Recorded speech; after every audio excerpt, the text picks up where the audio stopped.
Buenas tardes, acabo de llegar a Londres, ¿vale? Y os quiero presentar a Jesús Arricoy, ¿vale? Estoy encantada de estar en su casa y nos ha concedido un tiempo, ¿vale? Para contarnos su labor, ¿vale? Jesús, ¡Qué alegría! qué alegría verte, conocerte, después de saber que estás haciendo tantas cosas en relación al nacimiento.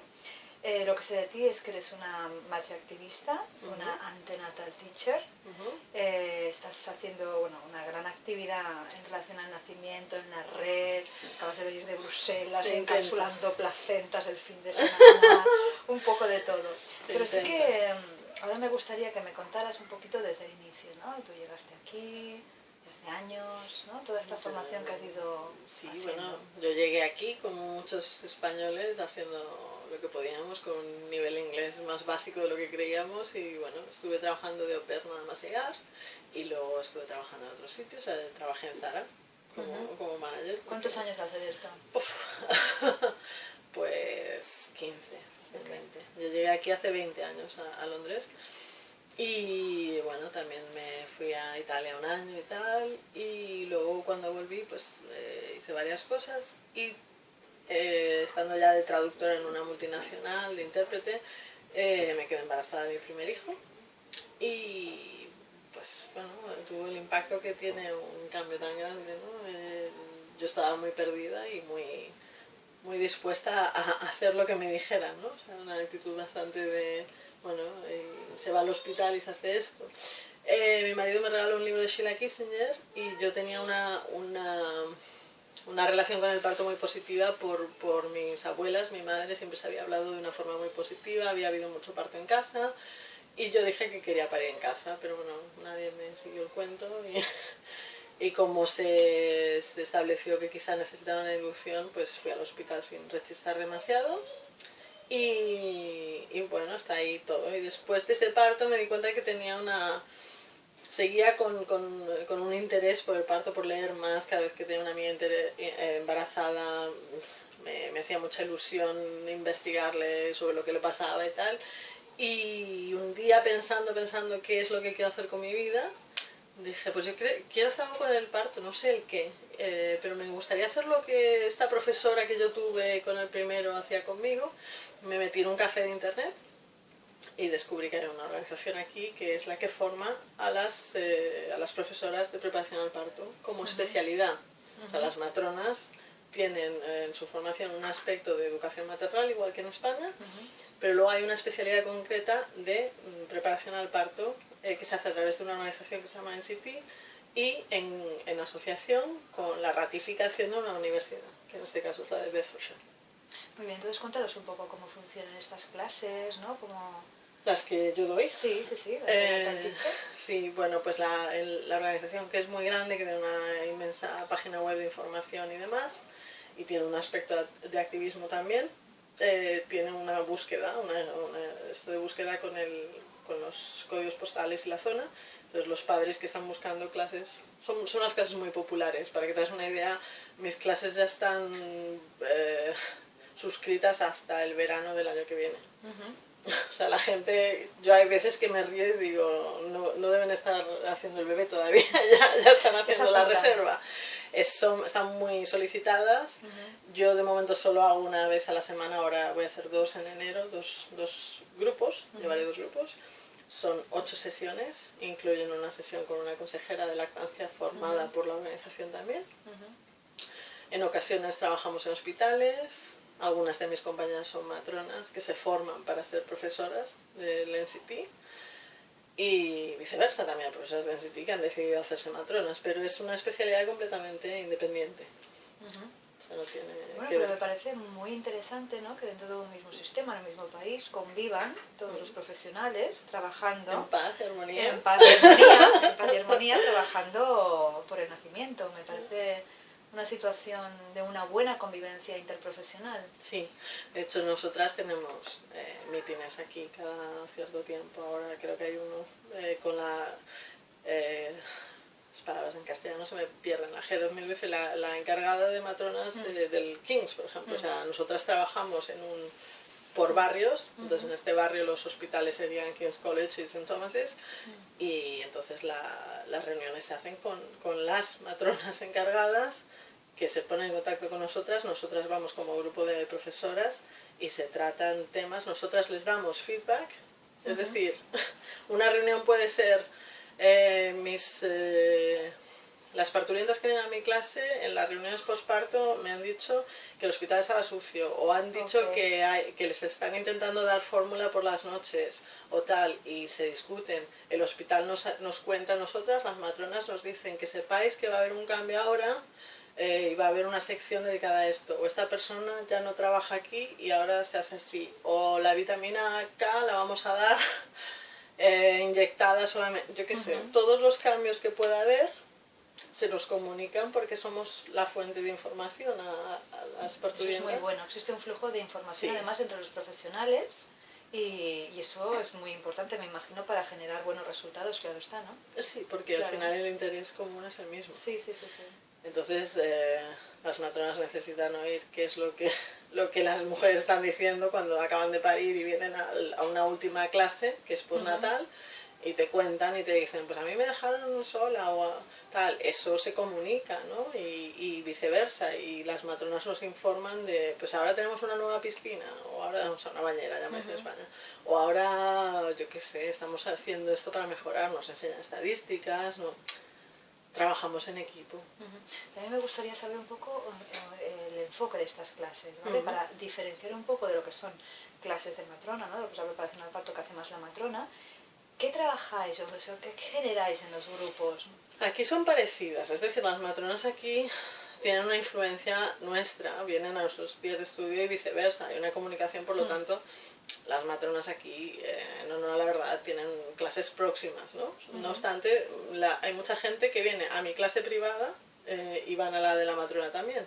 Lo que me cuentan es que las de las matronas suelen estar enfocadas más a la realidad del aspecto único de lo que se hace en ese hospital, mientras que las mías son abiertas a todo tipo de opciones. O sea, mi trabajo consiste en ofrecer información para la decisión informada. Es decir, yo soy consciente de que en el mismo grupo voy a tener un parto en casa, unos gemelos, una persona pues no sé, que vaya a tener que ir a otro hospital que le queda lejos, y otra que tiene una condición física que va a ser cesárea programada, por ejemplo. Y tengo que darles información a todos. Entonces yo no estoy habilitando, no es tanto el darles una charla sobre cómo tienen qué tienen que hacer o qué necesitan o comportarse así o así, sino que lo que hago es una especie de arte, que es la facilitación, que es, ¿cómo decirlo?, hacer que esas personas sean autónomas, darles habilidades y mecanismos para su decisión, la que sea.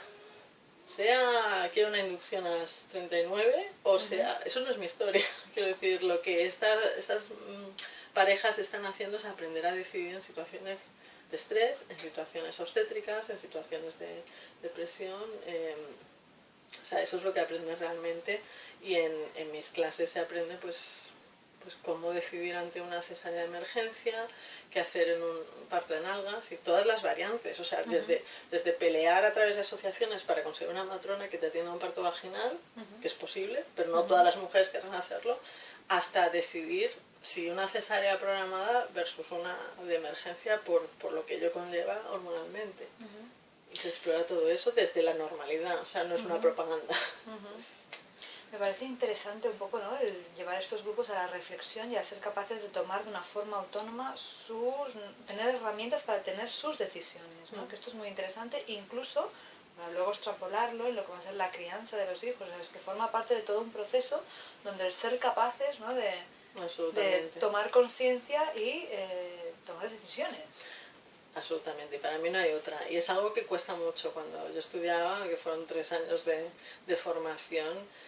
¿Qué estudias, por ejemplo? ¿Qué tocáis? Pues desde la decisión informada a la práctica reflexiva, a la continua evaluación como profesionales, tanto ¿Tú propia. ¿Tienes que evaluarte cuando terminas una clase? ¿Tienes que...? Yo me evalúo por salud profesional, y además tenemos una evaluación constante tras el primer año, o sea, una vez acabas tu formación, la primera revisión es al año, Y cuando pasas de ese año, cada 3 años. ¿Cuántos años estás estudiando para empezar? Entre 2 y 5, Entre 2 y dependiendo 5. de cómo te lo administres tú. Yo hice 2 años y medio, casi 3. Y luego tienes revisiones periódicas. Periódicas y tengo que pasar además una serie de baremos cada año. O sea, yo hago una declaración de cuántas horas he trabajado, cómo me he sentido profesionalmente, si me he sentido apoyada o no por la organización, pero sobre todo cuántos días de estudio he acudido y los días de estudio que nos los facilita la organización de manera gratuita. Tienen que cumplir una serie de requisitos. O sea, por ejemplo, depende en qué año estés de trabajo, normalmente es uno sobre facilitación, puede ser de cualquier tema. Yo ahora el último al que he acudido es sobre analgesia, drogas durante el parto, o sea, todo tipo de información sobre cada droga, qué hace, cuánto dura, etcétera, o sea, en qué consiste. Cuando hablamos de una epidural, cuando hablamos de un opiáceo, cuando hablamos de una diamorfina, o sea, en qué consisten estas drogas para que las pueda explicar. Y todo tipo de días de estudio, pues sobre la pérdida, o sea, días muy...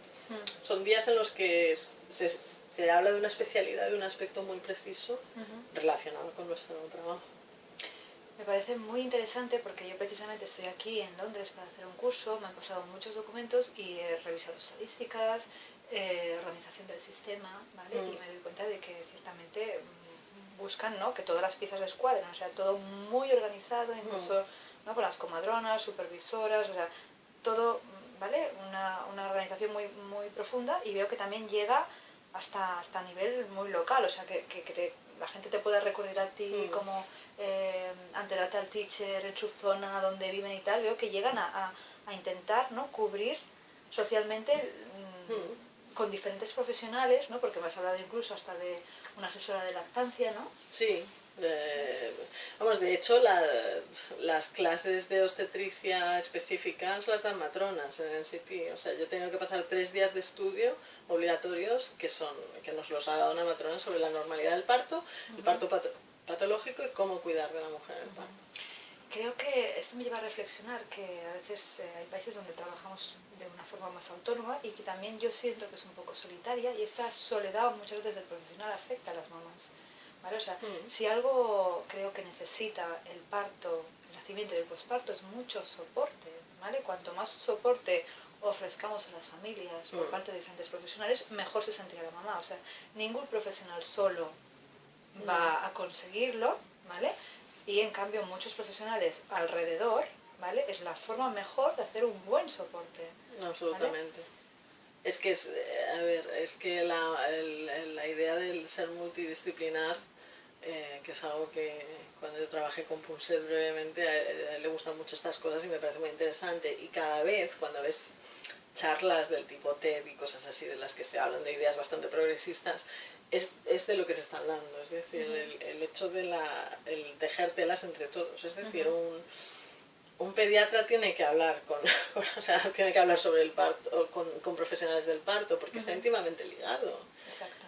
Y una psiquiatra infantil, no sé, todo. Es que no hay otra manera para mí. Lo que has comentado tú, nuestra información que compartís con las matronas, de decir, ostras, pues las mujeres están diciendo que en el hospital no tan tal, o no, es que esta es la forma de compartir, ¿no?, de mejorar la realidad de la atención. Además, y yo, por ejemplo, otra de las cosas que me exigen, que me he acordado ahora, es que vaya a observar a otra profesora de sus clases, claro, y que otra profesora me vaya a observar a mí. Claro. Porque el creerse... o sea, el conocimiento no es algo estancado. Exacto. Y absoluto. Hay profesoras fantásticas que se formaron hace 25 años con el NCT, de las cuales yo aprendo mucho, pero que también agradecen muchísimo cosas que estamos introduciendo, ¿no? O sea, o por ejemplo, a lo mejor a mí me han dicho a veces que les encanta que yo no doy folletos en mi clase, sino que tengo un blog armado, porque es más ecológico, es más portable, o sea, es como portable, portátil, no portátil, sí.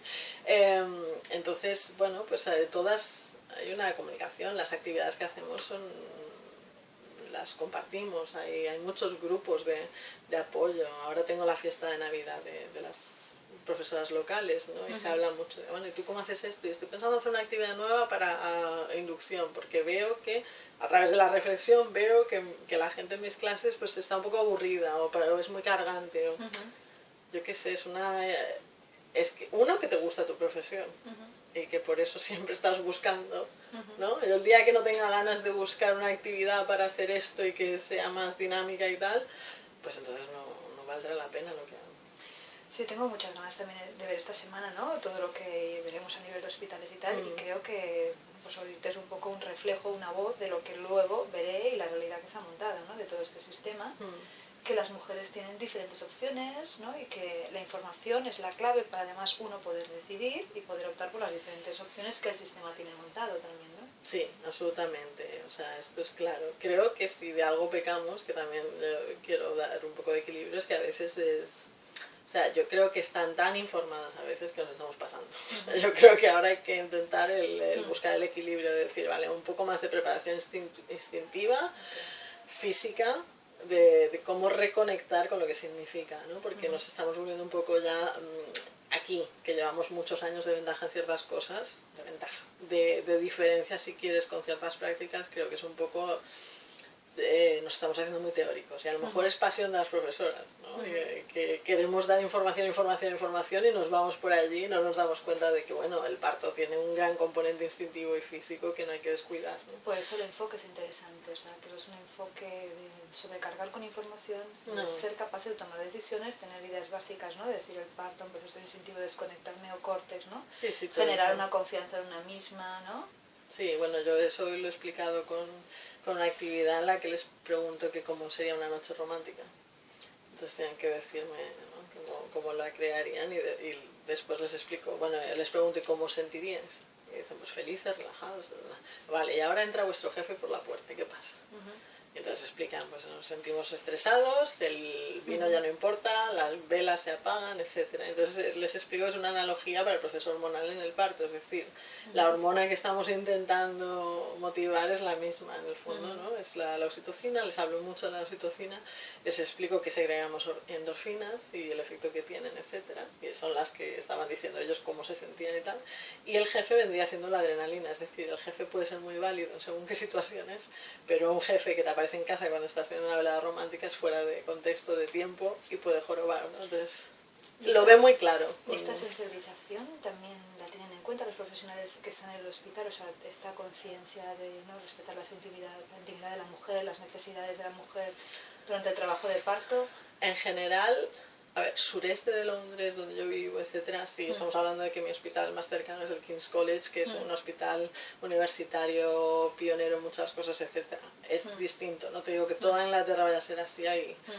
En general sí, pero una cosa que estamos a punto de hablar antes y se me olvidó decirte, que creo que es muy importante, y una cosa que se debate mucho en mi campo como profesora, es hasta qué punto se produce el cambio. O sea, ¿quién produce el cambio? ¿La profesora al instigar este tipo de preguntas? Es decir, tú le das la información y esa persona va al hospital y demanda. ¿O qué hacemos? Porque en España, yo alguna vez que he hablado me han dicho, ya, pero claro, en España si preparas mucho a la mujer y luego se enfrenta a una realidad que no le va a suplir con esa decisión informada de la que tú le hablas, ¿qué hace? ¿No? Entonces yo creo que el cambio son las dos cosas. Es imposible uno solo. Es decir, tiene que ser en paralelo, tiene que ser las matronas asistiendo a mujeres y dándoles la capacidad, pero también tiene que haber una necesidad por parte del usuario, ¿no? De la usuaria. Yo ciertamente, el otro día estaba hablando con una matrona de Nueva Zelanda que vino a mi hospital y tal, y me decía que en su país, que también lo tiene muy bien organizado, tienen parto en casa, los hospitales están muy bien, principalmente el motor de cambio fue la mujer, hace unos años, ¿no? Y lo tienen también muy bien estructurado, pero que realmente fue por la iniciativa de la mujer, ¿no? Aquí está, ¿no? El que se tenga pues este punto equilibrado de información, de ser capaz, ¿no? de generar esa autonomía, esa confianza de instinto, ¿no? Sí, porque, a ver, hay muchos factores. O sea, por una parte tú sabes que te va a venir seguramente una mujer que ha ido a una NCT class y a una clase del NCT y te va a decir, no me pongo oxitocina sintética o esto, lo otro, o por qué me está haciendo esto, ¿no? Las preguntas, que ya no es solamente el definirse encontrado, sino el preguntar por qué pasan las cosas o por qué forceps en lugar de eventos, etc. Entonces, si sabes que la mujer te va a preguntar, obviamente ya estás en una actitud más continua de dar información, el efecto es mutuo. No, y aparte también, aparte de todo esto que nos has contado, ¿no? De dibujarme episiotomías en la mano. Por ejemplo, ¿no? Otro ejemplo de las clases. Sí. Aparte de todo esto que nos has contado de Antenatal Teacher y tal, luego he visto que también estás dentro del equipo de Sheila Kissinger. No sé si hay gente que a lo mejor no la conoce, ¿nos la puedes presentar? Pues Sheila Kissinger es mi superhéroe. Es hija de una matrona, pero ella es antropóloga de formación, ha escrito innumerables... Lo cual me hace recordar que no es matrona, o sea que hay gente en España que cree que Sheila Kissinger es matrona. Ya, no, yo los corrijo a veces, no es matrona. Interesante, ella... otro profesional más, una antropóloga que sí. ha contribuido cantidad. Muchísimo. Con Sheila, sus libros. entre otras hazañas en este país, es la responsable de que las mujeres en prisión no den a luz encadenadas. Pues además esta mujer es activista desde hace décadas. Bueno, esta mujer fue una de las fundadoras de la organización para la que yo trabajo, para el NCT, que se fundó en los 60. Esta señora, junto con otros, fueron los que ellas iban con sus cubos para ir al hospital, para sentarse, para hacerlo en una posición vertical, ¿no? En una postura vertical. Ha sido nombrada por el Times como una de las 100 mujeres más influyentes en el Reino Unido, sino en otros países. Se ha publicado en numerosos idiomas y es una gran activista, es una persona muy necesaria. Tiene 83 años, pero sigue haciendo muchísima falta. La última vez que la vi estaba fingiendo un orgasmo en una ponencia. Su último libro se llama Birth and Sex y habla muchísimo de la unión de ambos, de la necesidad de integrarlo en la sexualidad de la mujer y por qué, de hecho, se somete en muchas ocasiones y la grandísima relación que hay entre nuestra percepción como género y la percepción de nuestros partos.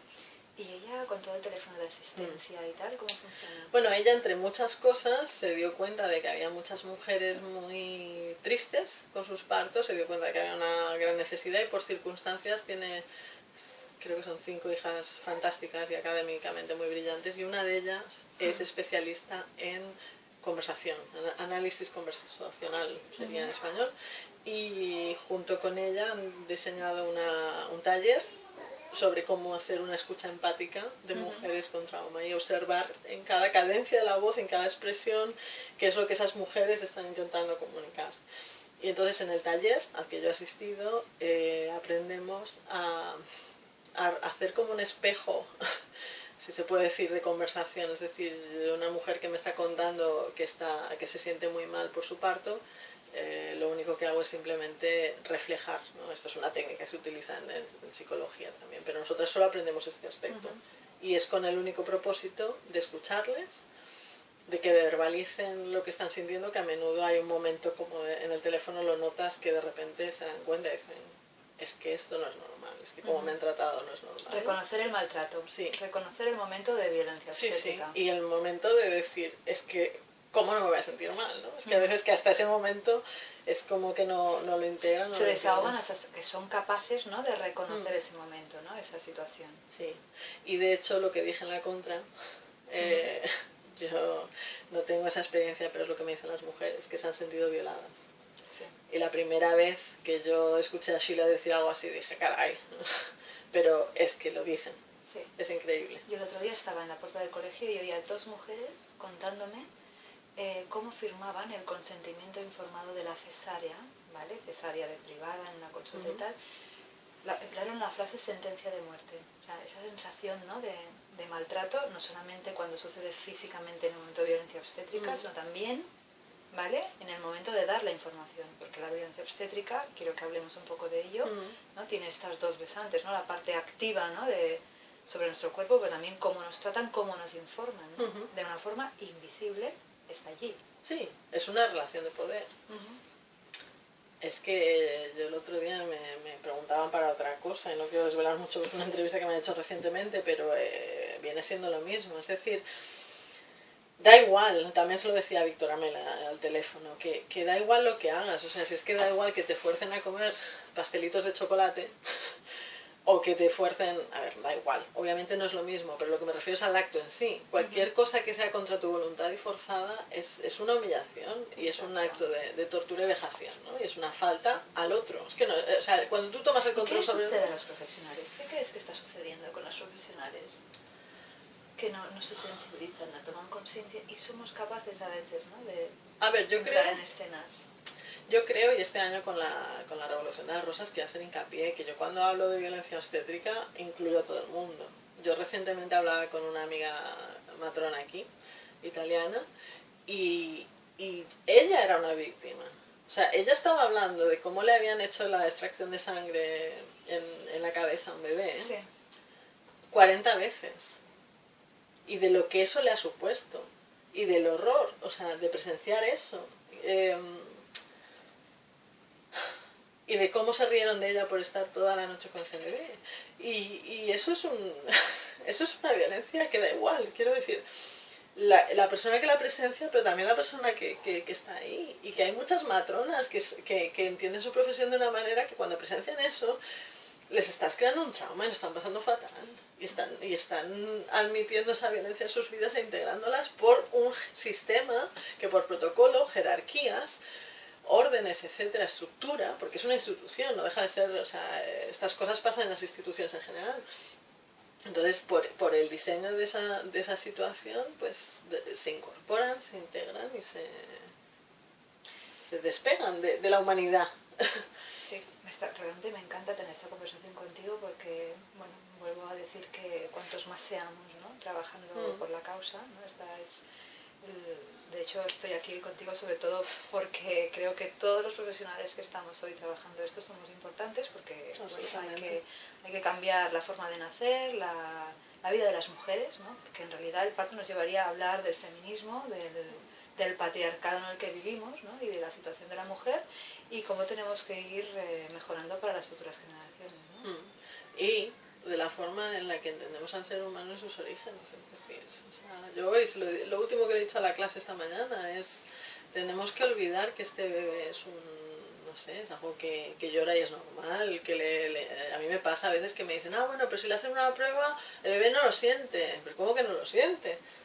Pero ¿cómo que un bebé no siente, por Dios? Y estas discusiones las he tenido a menudo de decir, bueno, pero no le digas eso a la madre, no, pero ¿cómo?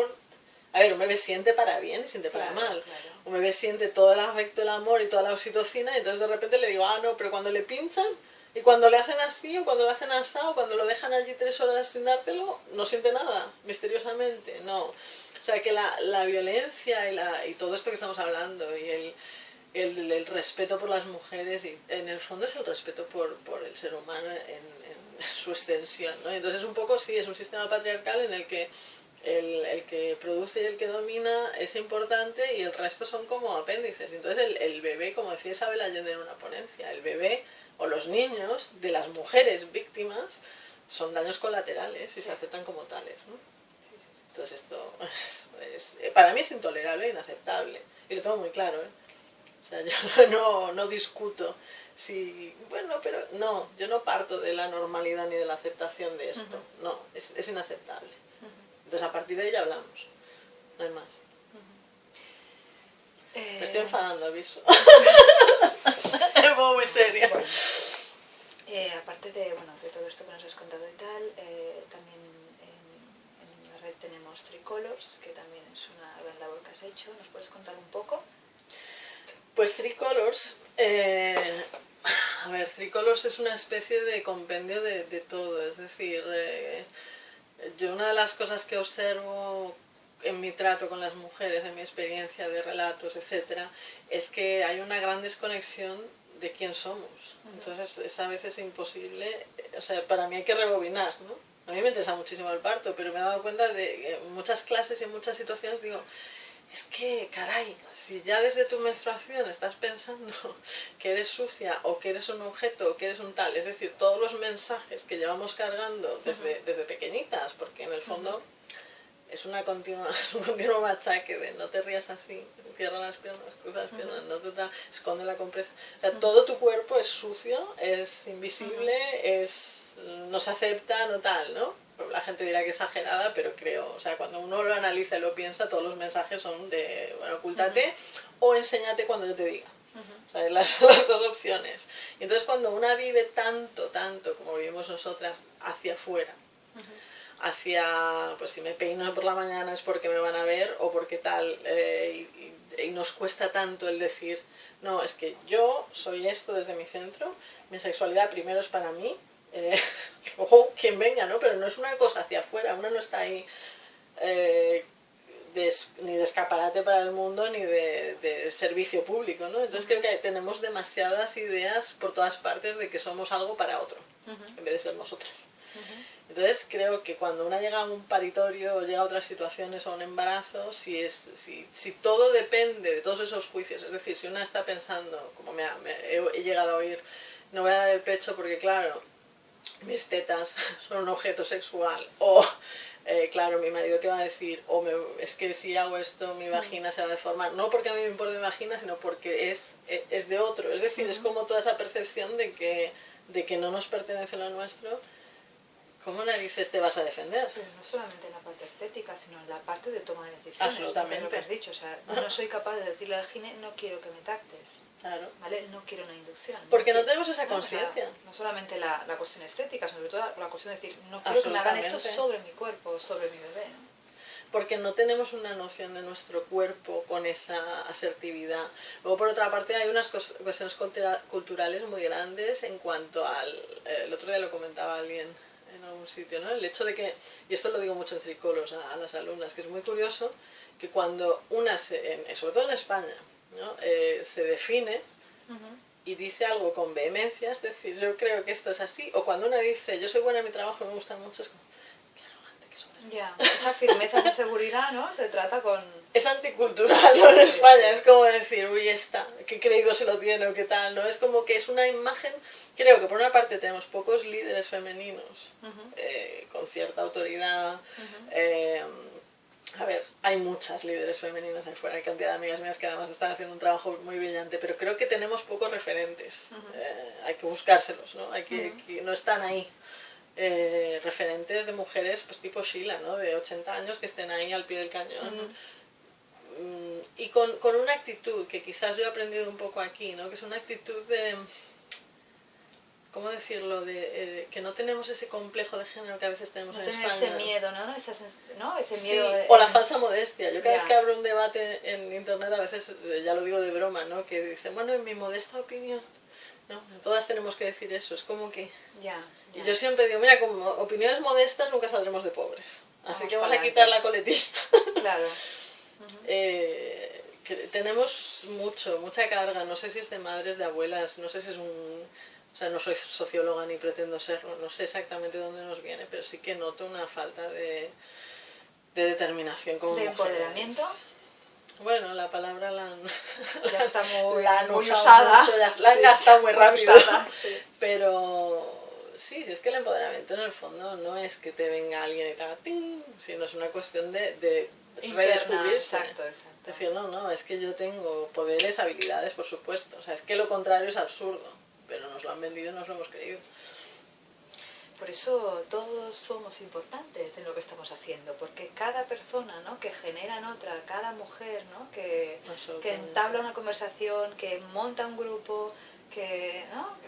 que hace un blog, que lo que sea, ¿no? Está trabajando, ¿no? por mejorar la situación. Y además es que no todos podemos hacer el mismo trabajo. Claro. Yo me acuerdo de una amiga que conocí en Brasil cuando fue a una conferencia con Susana Rus, y ella había trabajado para el Ministerio de Sanidad en Brasil y es una activista, Daphne Randers, y ella me hizo una comparación muy graciosa que no se me olvida nunca, ¿no? Y es que decía, somos como pulgas en un perro. Entonces cada una hacer que el perro se rasque aquí, se rasque allá, y al final el perro se va a tener que levantar y sacudir, ¿no? Y es así. Sí. Y eso o un diamante, ¿no? Que tienes que encontrar el punto, que te vas a dar por aquí, y de repente... Y yo creo que más ahora en el siglo XXI, o sea, no podemos continuar viviendo con los estándares, ¿no? Del siglo pasado, de esta situación de yo lo sé todo. No, es que está claro, o sea, es que estamos en un momento de máxima abertura de conciencia. Y a mí, si quieres que te diga la verdad, me parece fascinante que ciertas actitudes y ciertos comentarios y ciertas cosas que escucho convivan con todos la forma de entender la vida que está cambiando radicalmente. Totalmente. Entonces, a mí me fascina, o sea, no entiendo. Digo ciertos juicios que son emitidos por ahí y digo, a ver, caray, vamos un poco ya con retraso, ¿no? Y que la prueba es, pues bueno, que estamos teniendo esta conversación, que nos has comentado, ¿no?, cómo está todo organizado aquí y cómo se revisa, ¿no?, cada profesional lo que está haciendo y que todas las piezas del puzzle son necesarias, ¿no? Sí. Y que además que, por ejemplo, que se respetan mucho los compartimentos. Aquí es muy curioso porque yo también me formé después de mi formación, me formé como dula, después, con Michelle Odan. Curiosamente, no porque quisiera ser dula, sino porque quería escuchar a Michelle. Yo no tenía ningún plan de ser dula, dije, wow, bueno, es una excusa, ¿no? Y cuando salí de la formación había una chica que me necesitaba como dula y se puso en mi camino y ha atendido algunos partos. Ahora no atiendo, asisto, estoy presente, no asisto, estoy como dula. Creamos confusión. No trabajo como dula aquí porque tengo a la niña y también hago encapsulación de placentas y también atiendo el teléfono. Y quiero decir, aquí esas cosas están súper delimitadas. Las dulas no dan clase de preparto y yo no o sea, hay una profesora que no sea dula no se va a poner a trabajar de dula. Hay muchas profesoras de preparto que jamás han visto un parto, por ejemplo, que es muy teórica la formación. Y no sé, como son mil cosas, y está muy, muy dividido, pero al mismo tiempo es muy abierto. Es decir, cuando hay una ponencia interesante, pueden ir madres, pueden ir dulas, pueden ir matronas, no es cualquiera que le interese se va a hablar de esto. Y ahí se mezcla. Yo en la conferencia de Bruselas había periodistas, de repente estaba dando la mesa de violencia obstétrica y una chica me dijo que era una periodista de Islandia, me parece que me dijo. Entonces, no, esto del conocimiento de las partes, exacto, el conocimiento tan cerrado, no tan sectorial, no tiene sentido. Yo creo, en este siglo creo que tampoco, y más hacia los nuevos cambios. O sea, yo creo que hay un nuevo paradigma que se está empezando a nivel social, a nivel profesional, y forma parte mucho de cambiar la visión, ¿no?, el enfoque, y ciertamente pues está diciendo que además tiene claro cada uno sus competencias. Sí, aquí se dice en inglés es ponerte el sombrero de, ¿no? Entonces tú dices, a lo mejor, ¿no? Imagínate sombrero que profesional. Claro, o que eres haces acupuntura. Cuando vas como dula o cuando eres profesora, por ejemplo, son cosas tan diferentes. Pero si yo estoy dando una clase y alguien me pregunta sobre acupuntura y tengo la formación, digo, me voy a poner el sombrero de acupunturista para decir esto. Es decir, yo jamás me metería a hablar de homeopatía ni de tal si no tengo la formación, ¿no? O jamás, yo qué sé, si alguien me viene, es muy típico que aquí hay gente que se cree que también somos matronas, ¿no? A lo mejor después de una clase me dicen, tengo este dolor aquí, y yo enseguida digo, ay, no es cosa mía, esto háblalo con la matrona. Entonces no hay ningún tipo de... No sé, no hay confusión, pero ya te digo, es curioso, porque no hay confusión, todo el mundo se separa, es parte de los decálogos profesionales de todas las organizaciones, tanto de Dula UK como del NCT, o sea que jamás vas a emitir un juicio que no te pertenece ni vas a trabajar de algo que no te pertenece, es que no hay más. Es decir... y no existe una crítica entre profesionales, ¿no? O sea, se respetan y conviven bien. Absolutamente, o sea, es que yo te digo que son cosas... Pues eso, lo mismo te viene una matrona y se mete en el curso del NCT para especializarse como profesora y dar sus clases privadas, que lo mismo una profesora que lleva 50 años dando clases, bueno, 50 no, pero lleva 3 años dando clases, decide que se quiere hacer matrona. Y de hecho nuestra formación cuenta para acceso. Para el acceso a matrona. Porque saben que es una formación que no es un chiste, que tenemos una base grande. Se toma bastante en serio aquí. Cuéntanos un poco Bruselas. ¿Qué ha sucedido? ¿Qué ha pasado? ¿Quién lo monta? Para gente que no sepa qué ha pasado en Bruselas el día 4 de noviembre. Bueno, en un pueblo allá, en Blankenberg o algo así. No creo que haya aprendido a decirlo correctamente. ¿Qué ha ocurrido? Bueno, pues que el grupo de la organización de Human Rights in Childbirth, que es Derechos Humanos en el Nacimiento. Voy a poner subtítulos.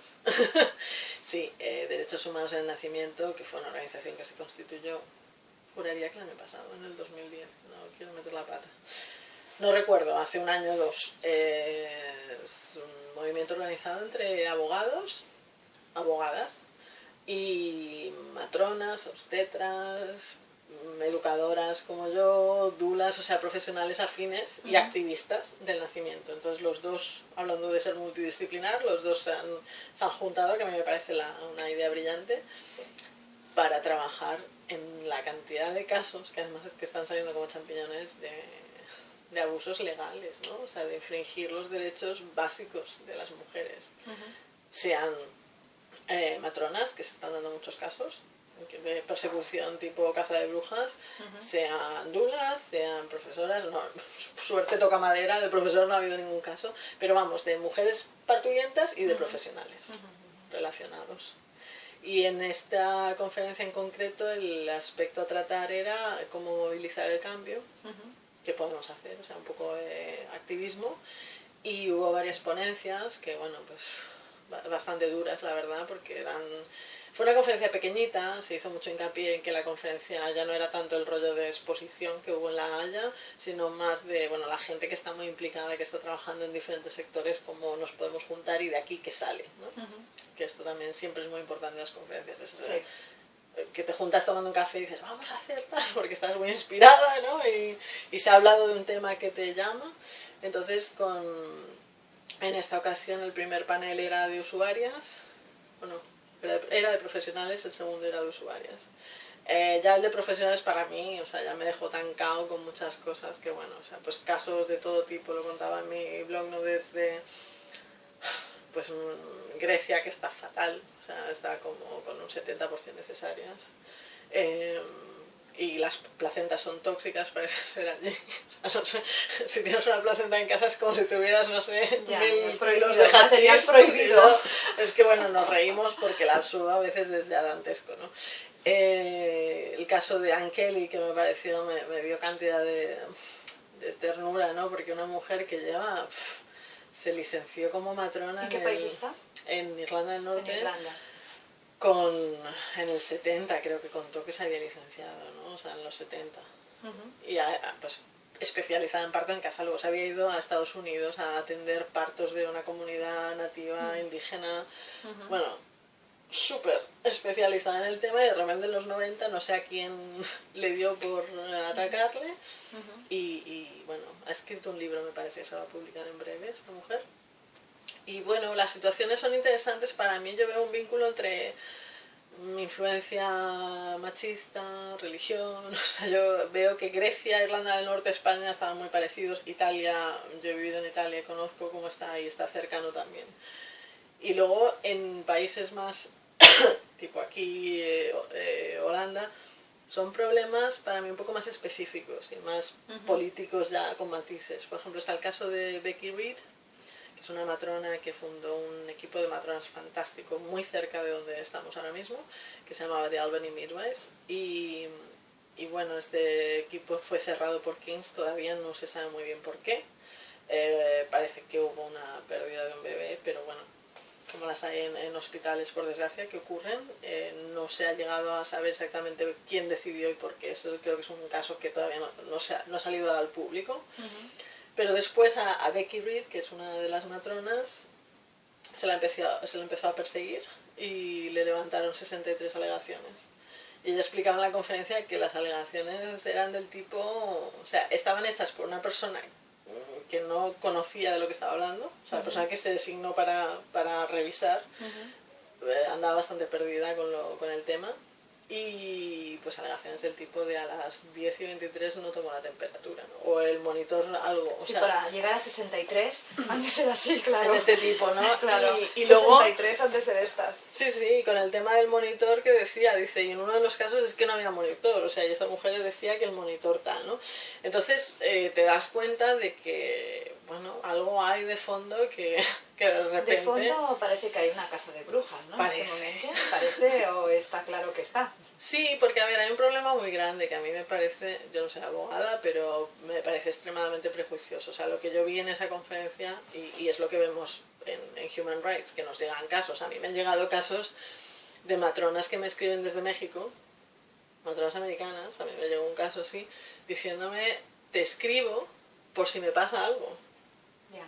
porque veo la La situación sensación de amenaza, y me ¿no? están De amenaza. acorralando y aquí no me entienden y bla bla bla. Y como esto, pues, o sea, tenemos el caso de Agnes Gerev, que yo creo que parte del protocolo. Que se comentó en La Haya, ¿no? Estamos hablando Sí, de en La Haya salió. y se la ha invitado a esta conferencia. ¿Cómo está en este momento la situación de ella? Pues se ha mudado de piso y ha conseguido que me escribía por email. ¿Puedes repasarnos quién es para gente Sí, que no perdón. lo sepa? Agnes es una matrona, es ginecóloga, matrona y psiquiatra, o psicóloga, no quiero equivocarme, creo que es psicóloga, que bueno, en un sistema como el húngaro, en el que no había un marco en el que atender partos en casa, ella atendía partos en casa, atendió 3000 partos, se peleó bastante para que existiera la opción, no se llegó a hacer, no se hacía, y bueno, a esta señora pues se le ha juzgado sin motivo, porque por lo que yo sé, he visto muchos documentos y estoy en contacto con el grupo de activistas que la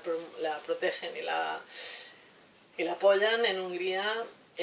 Bueno, pues cosas como que 200 padres han firmado documentos en contra de lo que la están acusando. Es decir, los padres nunca han denunciado nada de lo que dice el Estado, ¿no?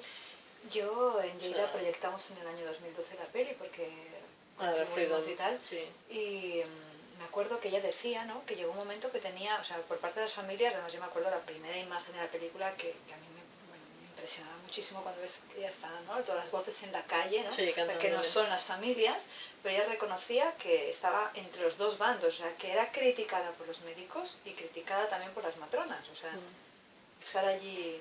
Sí, a ver, yo a Agnes la conozco por email, conozco al equipo que la apoya, nos hemos visto, por fin nos hemos abrazado ahora en Bruselas, que también fue parte de la emoción de mucha gente que trabajamos en la retaguardia por Agnes. Yo soy la encargada de la página de Facebook de Agnes y de todas las campañas en social media, ¿no?, en las redes sociales. Y bueno, a ver, yo he preguntado a gente que la conoce y que ha parido con ella. Y ellos lo que me dicen es que, bueno, fue un elemento disonante, es decir, Agnes es, como se dice en inglés, un grano en el culo, ¿no? Era alguien que molestaba al estamento, pero a veces hay personas que tienen que hacer eso y esa es su función. Okay.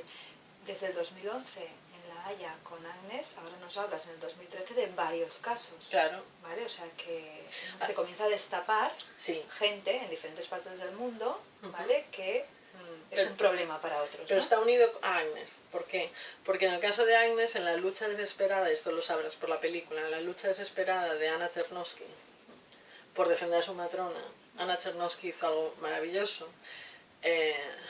por lo que yo le doy las gracias siempre, y la pude abrazar en Bruselas y decírselo.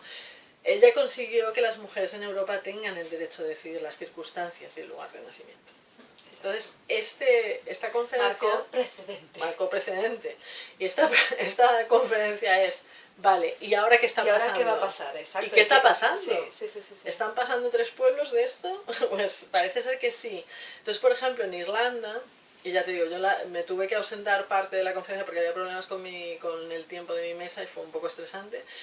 Y legalmente estoy muy pez porque no soy abogada. Pero lo que sí que a mí me llegó es que... En ciertos casos, por ejemplo en Irlanda del Norte, el caso de Chernovsky, pues da igual, porque la Constitución pesa más. Y como es una Constitución muy delimitada por la religión católica... ¿Pesa más sobre ese derecho? Sí. ¿Por qué la Constitución en Irlanda del Norte dice que el bebé tiene los mismos derechos que la madre? Para proteger del posible aborto, porque es un país católico. Entonces, en esa situación, pues de ahí salen luego cosas como un caso que contaban hace 2 semanas en Irlanda. Una mujer rompió aguas, pasaron 24 horas de la rotura de aguas, la matrona le dijo, lo siento mucho, pero no puedo acompañarte en casa porque la ley no me lo permite, una vez pasadas 24 horas. La mujer se fue al hospital, en el hospital la trataron mal, o la trataron de una manera que a esta señora, muy respetable, no le gustó, no era lo que quería para su parte y se volvió a casa. La ley no permite que esta matrona esté en el parto, con lo cual esta mujer parió sola en su casa, con la matrona en la puerta, en el coche, esperando hasta que salió la placenta y pudo subir para no cometer una ilegalidad. Entonces, a este punto, la pregunta es, ¿Me están diciendo ustedes que así están protegiendo a los partos y a los bebés? No me cuenten cuentos chinos, o sea, no me lo creo, perdone. Si están ustedes haciendo que una mujer llegue a parir en soledad porque es mejor a que esté su matrona presente, ¿de qué estamos hablando? Pues estamos hablando de que hay aparentemente una caza de brujas y también una coartación total a los derechos de las mujeres, ¿vale? Sí, porque Para somos mí. unas temerarias. Exacto. Es decir, es que todo lo que se habla en torno a esto parte un poco de la asunción de que estamos, no sé, de que vamos a cometer algo terrorífico contra nuestros bebés, que vamos a tener un parto, no sé, encima del Himalaya o que... Es decir, no, estamos hablando de opciones, caray. Exacto. Y estamos hablando de autonomía. Y estamos hablando de que es nuestro cuerpo por el que pasa ese bebé y estamos hablando de que hemos tomado una decisión de ser madres o no, o X, pero caray... es nuestro derecho, o sea, que de repente se tengan que ustedes juntar a hablar de algo, por lo que además la mayoría de la gente que va a tomar decisiones, no siempre, pero una gran mayoría en estos temas suele ser hombres, y suele ser hombres que no han pasado por esa situación. Exacto. O sea, Protocolos creados por hombres, constituciones, todo. claro, y hay hombres encantadores y fantásticos, ya Sí. lo sabemos, que están defendiéndonos tanto como cualquier matrona Sí. y cualquier activista. Por supuesto, o sea, pero a ver... tendremos que ser parte integrante y predominante en la decisión. No tendremos que estar nosotras ahí diciendo qué es lo que hay que hacer. Está claro, porque el parto es un episodio de la mujer, de la vida de la mujer, del cuerpo de la mujer. La sexualidad de la mujer. Exacto, con lo cual tenemos todo el derecho a poder decidir completamente sobre nosotras mismas. Está claro. Es que no Está hay claro. más.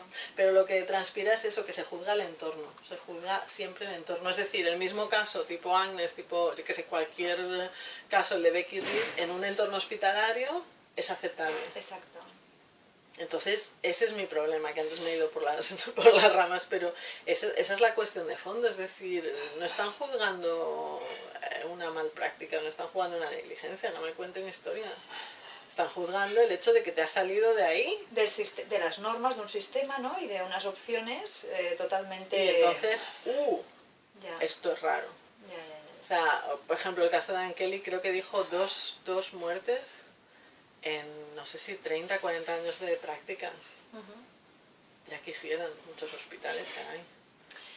No solamente, además, teniendo en cuenta el concepto de mortalidad, sino también la morbilidad, ¿vale? Porque se genera mucho daño sí, absolutamente. en las mujeres, en los bebés, con determinadas prácticas. Eso es, dentro del sistema está a veces muy aceptado, ¿no? Claro, pero es que esto es esencial, esto es un punto importantísimo. Es que, y volvemos otra vez a darle la vuelta, es la importancia del cuerpo de la mujer. O sea, si tomas la decisión, yo lo oigo a veces con maridos y con gente que dice, bueno, pero pues que te corten. No, perdona, pero ¿por qué me tienen que cortar? Es decir, el asimilar que todo es válido, como estamos viendo con el caso de forceps didácticos ahora, Sí. es que, como bien decía la abogada... Sí, hay gente que quizá no sabe este caso, ¿vale? El Parto es Nuestro ha presentado una demanda por un forceps didáctico donde hubo además unas secuelas, ¿vale? Para el bebé. Y, en el que hasta 3 estudiantes practicaron sobre la mujer, ¿no? Entonces, yo oía recientemente a Francisca de Partos Nuestro. De Partos Nuestro, Francisca Guillén, la abogada que trabaja como voluntaria en el Partos Nuestro, y decía algo clave, es decir, que no solamente, es que para mí lo que se transmite inconscientemente es igual de importante, es decir, no solamente le estás enseñando la práctica, sino que le estás enseñando inconscientemente a ese estudiante que es ok, o sea, que puedes hacer con la mujer lo que quieras, que está ahí para servirte a ti y a tu gran conocimiento.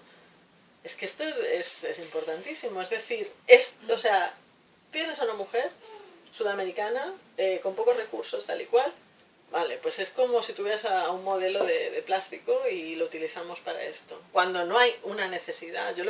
Esto lo he contado y lo he traducido en el Foro de Derechos Humanos y todavía no me entienden. Dicen, ¿qué me estás diciendo? Y yo digo, pues lo que os estoy escribiendo, que esto está pasando en mi país. Y es que es... El otro día estaba yo en un grupo de Donayum en Cataluña, también el grupo local de información y tal, y también una mamá nos contaba su primer parto, ¿vale? Como, pues bueno, fue un parto, aguas un poco sucias y tal, una estimulación, tal, llegó al final sin peridural, ella defendiendo todo y más.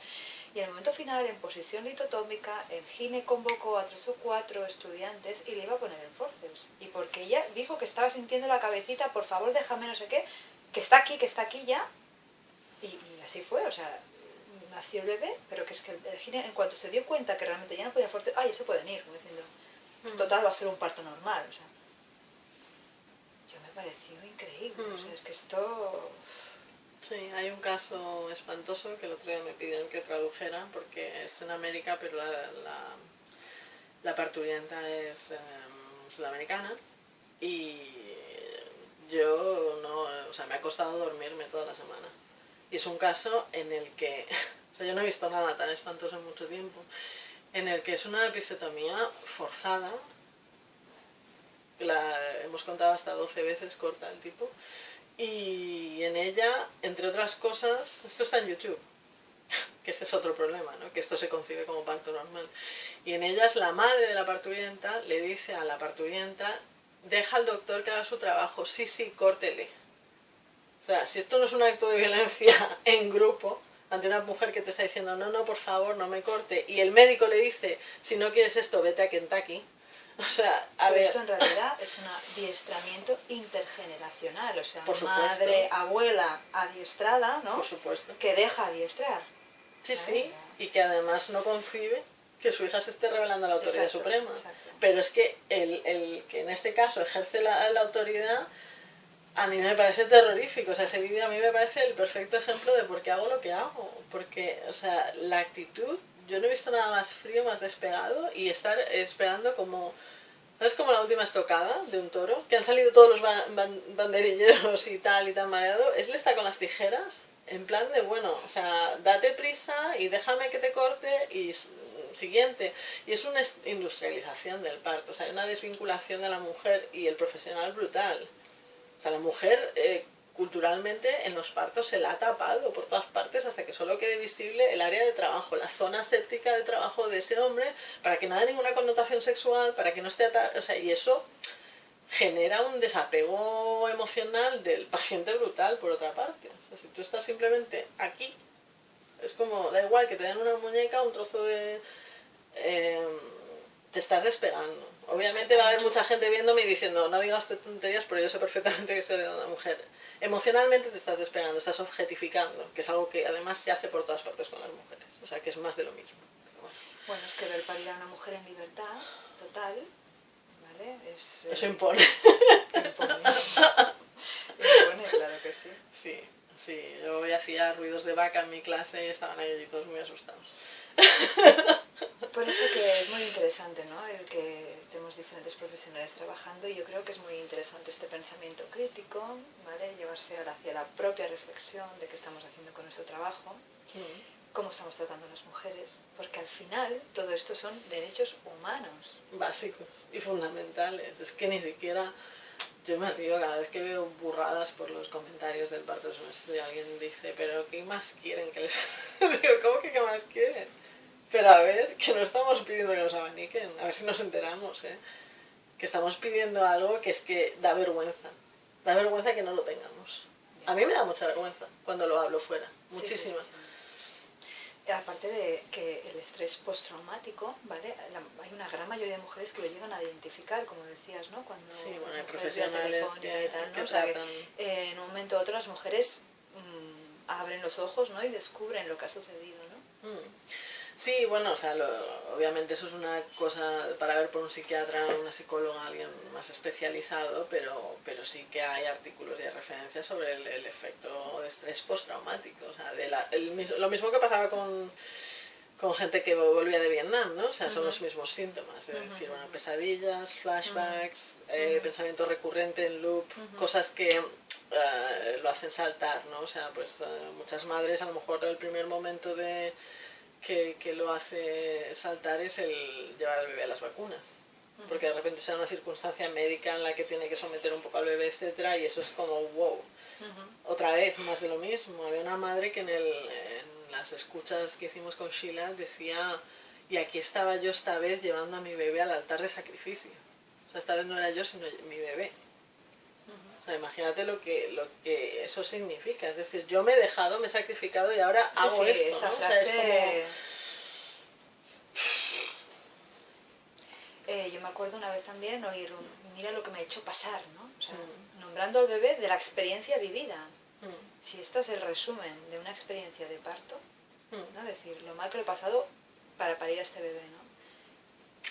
Pero claro, si toda la sociedad te está diciendo que te quejas, que ahí tienes el bebé, y ves esto en YouTube y te parece que es lo más normal del mundo, ves Baby Boom en España, etcétera, pues entonces es que o tú estás mal o este bebé ha sido súper chungo y y te has hecho pasar canutas. Porque el empezar a identificar que no, es que a lo mejor no tenía por qué haber sido así y que claro, me pusieron de esta manera y no se me preguntó, o sea, eso es muy duro. Y por otra parte, muchas mujeres